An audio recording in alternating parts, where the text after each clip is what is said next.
Creepypasta emulador de sueños. Lo peor que hice en mi vida ocurrió hace 12 años, cuando tenía 16 y vivía en Cleveland, Ohio. Fue al comienzo de otoño, cuando las hojas estaban empezando a tornarse naranjas y la temperatura comenzaba a decaer, haciendo alusión al torrente frío que estaba a pocos meses de distancia. La escuela acababa de empezar, pero toda la emoción de regresar y reunirse con los viejos amigos había sido sustituida por la idea de que estábamos cautivos en un lugar que solo quería cargarnos de trabajo. Naturalmente, mis amigos y yo estábamos dispuestos a hacer cualquier cosa con tal de recordar cómo era cuando no teníamos obligaciones, aquellos días de verano libres de responsabilidades. A principios de ese año, uno de mis amigos del trabajo en McDonald's, que algunas personas creen que es algo poco convincente, pero la pasé bien allí, me había enseñado una técnica para morir con la ayuda de un asistente y regresar a la vida a los pocos segundos. Funcionaba así. La persona haría 10 respiraciones largas y profundas, y en la 10ª cerraría sus ojos, apretando los párpados y conteniendo la respiración tan firmemente como le fuera posible, mientras cruzaba sus muñecas sobre el corazón. Entonces el asistente le daría un abrazo fuerte desde atrás, apretando las muñecas de la persona contra el esternón. En cuestión de segundos ésta perdería la conciencia. El efecto dura solo un segundo o dos, pero pareciera que hubieses estado fuera de tu cuerpo por horas, y cuando retomas la conciencia, la sensación de desorientación, de no saber en dónde demonios estás o qué estás haciendo allí, es impresionante. Sé que algunas personas dirán, ¿qué carajo? ¿Sos retrasado o algo así? Y sí, ahora sé que probablemente matábamos millones de neuronas cada vez que moríamos. Pero yo era un joven de 16 años, aburrido a más no poder y creía que era genial. Os alentaría a probarlo para que lo experimentaseis por vuestra cuenta, pero luego de lo sucedido, nunca se lo recomendaría a nadie. Otro efecto secundario interesante de esto, que fue en realidad la razón por la cual lo hacíamos, es que mientras permaneces fuera de tu cuerpo, siempre estás lúcido y tienes sueños vividos que puedes recordar fácilmente al despertar. Después de todo, solo te has dormido por unos segundos. Éramos buenos chicos y nunca probaríamos drogas, así que para nosotros esto era lo que el LSD era para un hombre pobre. Las visiones o sueños están relacionados de alguna forma con lo que veías justo antes de morir. Por ejemplo, una vez soñé que estaba escalando una montaña, estaba en la cima del Himalaya o algo así, pero había un pasamanos. ¿Quién diablos pone un pasamanos de escalera a 6.000 metros de altura? Cuando volví a mi cuerpo y recordé en dónde estaba, me di cuenta de que había estado mirando la escalera que se encontraba en una esquina de la sala de estar de mi novia. En otra ocasión, tuve una visión de Pedro Picapiedra sonriendo y levantando sus manos delante de un mural con el logotipo de la ERAD, Educación de Resistencia al Abuso de Drogas, un programa en el cual policías enseñan a los niños de escuelas públicas sobre estos asuntos, y cuando volví a mi cuerpo pude ver que mi amigo Brett tenía el mismo logotipo en su camiseta. Ahora, ¿de dónde salió Pedro Picapiedra? No tengo idea. Nuestras visiones siempre eran sobre cosas mundanas, nunca nada raro. Hasta ese día. Como dije, hacía un mes que estábamos en época de clases y hartos de ella. Habíamos salido a pasar el rato afuera, estábamos sentados en las vigas de las torres de alta tensión, en la parte de abajo. Mi amigo Mike subió hasta el segundo nivel de las vigas para estar más alto. Era un cálido día de octubre y el cielo estaba gris.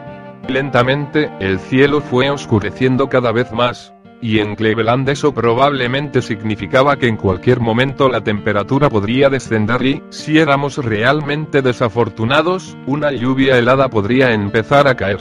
El aire estaba pesado y se podía oír el leve zumbido de los cables de alta tensión sobre nosotros. Definitivamente no quería pasar los últimos momentos de una linda tarde de sábado subiéndome a una torre de alta tensión, saltar al suelo y quejarme luego del dolor en mis pies, solo para hacerlo una y otra vez como estúpidos. Hey, vamos a morir por un rato, dije. Para ese tiempo, dejar nuestro cuerpo no era tan divertido como cuando lo descubrimos, pero era mucho mejor que lo que estábamos haciendo. Vince estuvo de acuerdo, al igual que Richard, pero Mike, el que saltaba desde más alto de la torre, preguntó de qué carajo estábamos hablando. Joder, ¿nunca te indujiste el desmayo antes? Preguntó Vince. Mike respondió que no, él había pasado todo el verano en casa de su madre y no estaba al tanto de lo que nosotros habíamos hecho. Amigo, tienes que probar esto. Mira, te mostraremos. Vince y yo nos bajamos de la torre, cayendo de pie en el césped. Yo hice las 10 respiraciones, apreté los ojos y contuve la respiración. Entonces sentí a mi amigo presionar sus brazos contra mi pecho y, de repente, como si fuese lo más natural del mundo, una langosta gigante estaba trepándose a una de las torres, bajo el mar. Algas marinas crecían del fondo de arena bajo mis pies. Lo siguiente que recuerdo es que cuando desperté Vince y Richard me estaban preguntando: Amigo, ¿qué has visto? ¿Qué has soñado? La parte de atrás de mi cabeza me dolía mucho, me estaba matando. «Mierda, ¿me dejaste caer?», pregunté. Yo no era muy pesado, pero Vince era bastante débil. Él solo se quedó mirándome, y Richard me dijo que sí me había dejado caer. Me preguntaron nuevamente qué vi. Me froté la cabeza y les dije que una langosta, que estaba pellizcándole la cabeza a Vince con sus tenazas. Me volví hacia Mike, y le dije: «¿Ves? Es increíble. Tienes que probarlo». Y una mierda, respondió. No me fío lo suficiente de ninguno de ustedes como para hacer eso. Vamos, hombre. Tienes que probarlo. No es más peligroso que estar trepado allí. Te prometo que no te dejaré caer como este idiota lo hizo conmigo, le persuadí. Lo consideró por un momento. Luego saltó de donde estaba, se incorporó y dijo: Bien, una vez. Repitió las 10 respiraciones profundas conmigo de asistente para asegurarse de que no lo dejaríamos caer. Contuvo la respiración y yo lo ayudé a caer en ese otro lugar. Sentí el cambio de peso en su cuerpo, y él era un tipo robusto, así que me aseguré de bajarlo lentamente para que no se lastimara. Justo cuando tocó el suelo, volvió en sí. Despertó gritando: Mierda. Mierda. Déjame, aléjate de mí. Gritaba, al tiempo que se levantó de un salto agitando sus brazos alrededor de su cabeza. Todos retrocedimos, con miedo de ser golpeados por su frenesí, pero más miedo tenía de lo que estaba viendo.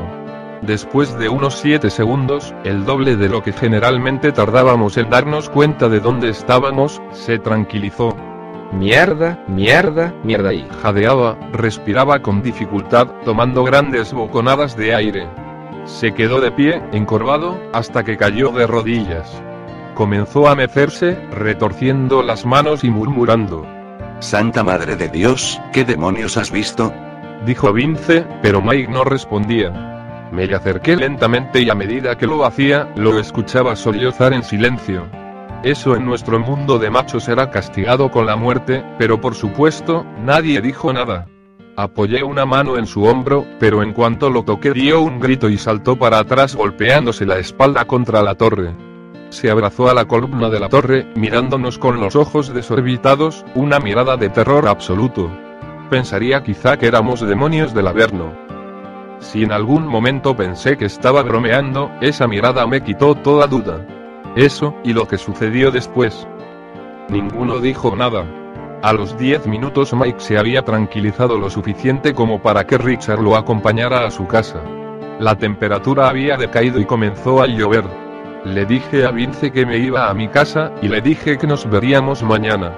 Siempre pasábamos los días lluviosos jugando Mortal Kombat en nuestro SNES, pero no dijo nada. Probablemente querría pasar un tiempo a solas para reflexionar sobre lo que había pasado. Como yo. Al día siguiente fui a ver cómo estaba Mike, pero él y su familia salieron todo el día. Le pregunté más tarde a dónde habían ido, pero no me respondió. Creo que fueron con un psicólogo, puesto que cuando lo vi de nuevo, el martes, parecía estar mejor.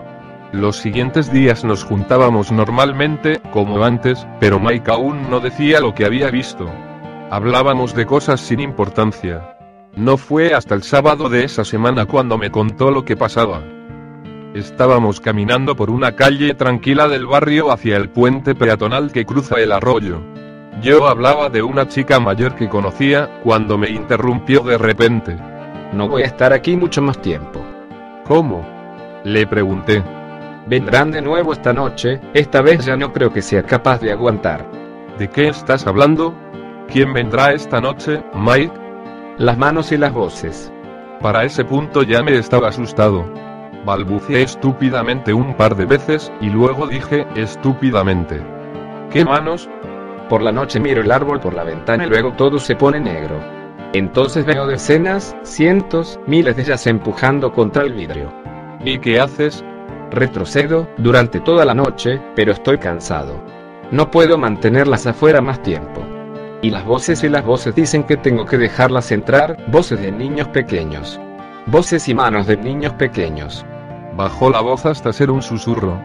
Me di cuenta, por lo que dijo luego, que estaba luchando para contener el pánico.